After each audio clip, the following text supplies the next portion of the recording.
Hey everyone.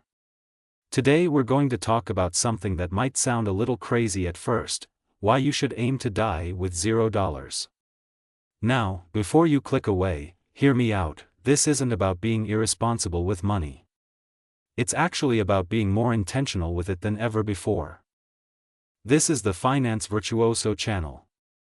If you're new here, hit subscribe and the notification bell for the best money tips and tricks. Imagine you're on your deathbed, looking back at your life. Would you rather have a bank account full of unused money, or a heart full of incredible memories? That's the fundamental question behind the "die with zero" philosophy, popularized by Bill Perkins, and it's completely changed how I think about money. And trust me, as someone who used to be obsessed with saving every penny, this perspective shift was exactly what I needed. Remember that old fable about the ant and the grasshopper? The ant works hard all summer while the grasshopper plays, and when winter comes, the ant survives while the grasshopper suffers. We've all been taught to be like the ant: save, save, save. But here's a plot twist: what if the ant never stops storing food? What if they work their entire life preparing for a winter that comes after they're gone? That's essentially what many of us are doing with our money.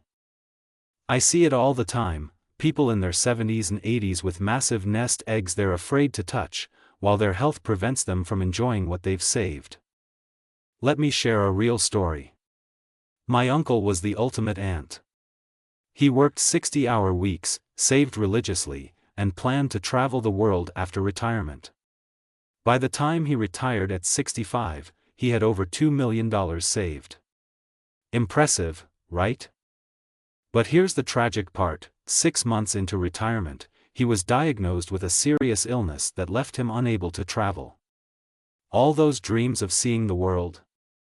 They remained just dreams, while his bank account stayed full. Here's something mind-blowing: every dollar in your bank account represents a piece of your life energy. Think about it. You traded hours of your life to earn that money. If you die with $100,000 in your account, that's not just unused money, it's unused life. Let's break this down with real numbers. Say you make $30 an hour after tax.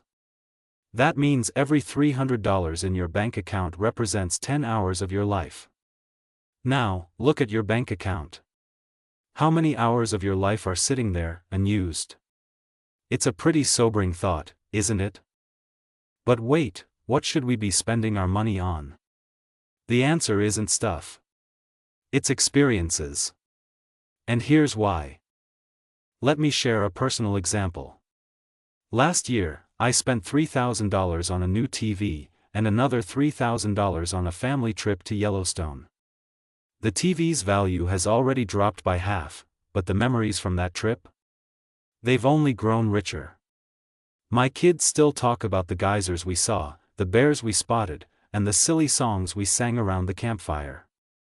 That's what I call a memory dividend, the compound interest of experiences. Here's something nobody talks about: your ability to enjoy experiences actually decreases with age. Sounds harsh, but it's true. Let me break it down through different life stages. When you're 25, life is incredibly flexible. You can easily recover from jet lag, sleep anywhere and still feel great, and explore all day without getting tired.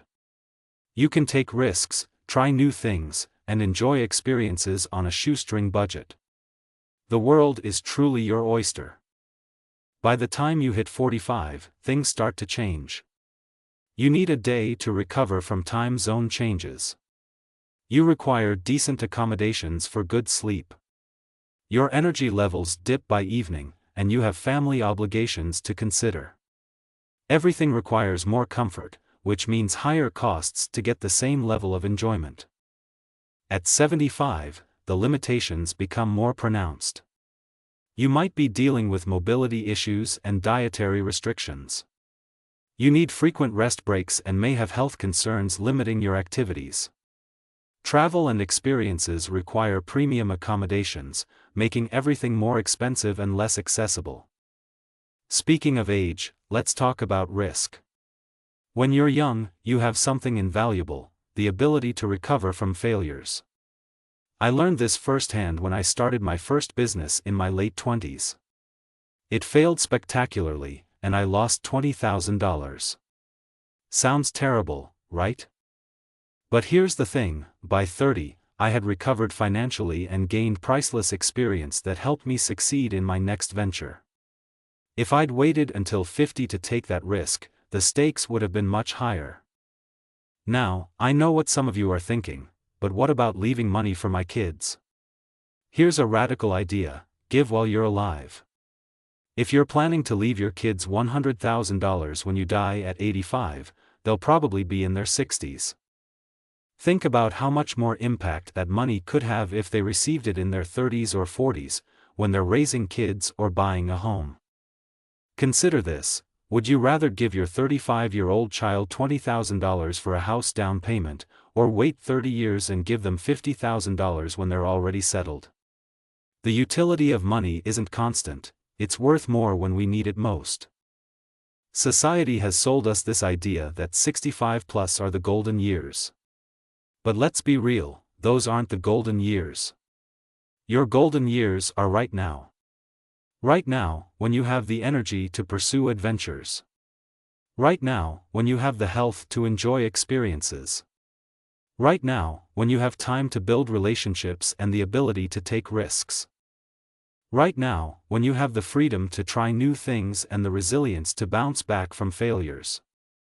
So how do we actually implement this? Start by calculating your life energy number, how many healthy years you likely have left. Then create a comprehensive list of your bucket list experiences and their approximate costs. Factor in major life expenses and emergency funds, create a timeline for these experiences, and most importantly, start investing in experiences now. For example, let's say you're 35 and have $100,000 saved. A balanced approach might be to set aside $30,000 for emergencies, allocate $40,000 for experiences, and keep $30,000 for future security. This way, you're neither reckless nor overly cautious. Now, I'm not saying to blow all your money today. The key is finding the sweet spot between the grasshopper and the ant. Think of it like a pendulum: swing too far toward saving, and you miss out on life. Swing too far toward spending, and you create future stress. The goal is to find your perfect rhythm. So here's my challenge to you: look at your current financial plan. Are you unconsciously planning to die with a lot of money? Are you postponing experiences that could enrich your life right now? Take 5 minutes after this video and write down that one experience you've been postponing, when you could realistically do it, what it would cost, and what memories it could create. Remember, the goal isn't to die broke, it's to die having used all your resources to create the richest life possible. Because in the end, you don't retire on money, you retire on memories. Drop a comment below with one experience you're going to prioritize this year. And if you found this perspective helpful, hit that like button and subscribe for more unconventional financial wisdom. Until next time, invest in experiences, create memories, and aim to die with zero.